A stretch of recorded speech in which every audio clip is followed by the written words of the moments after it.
évident qu'on ne peut pas le percevoir autrement que d'une façon historique. L'ennui est précisément de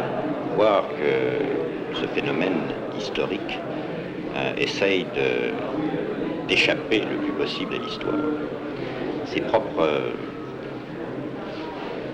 propres thèses, si tu veux, essayent de nous faire croire que l'histoire est dépassée.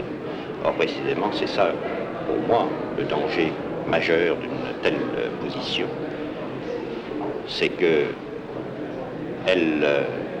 ne fait que corroborer, si tu veux, les instances du pouvoir qui tentent par tous les moyens, justement, de désamorcer l'histoire dans l'esprit des jeunes qui participent aussi bien, d'ailleurs, à cette semaine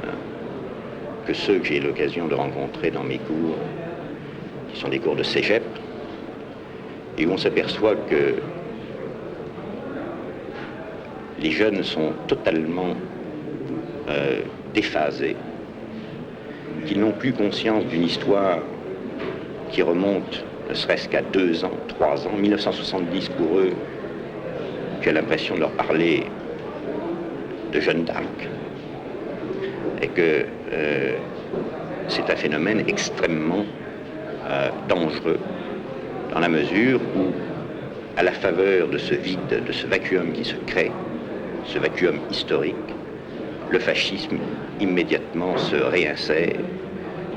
revient en force, utilise tous les moyens, tous les médias qui précisément sont aux mains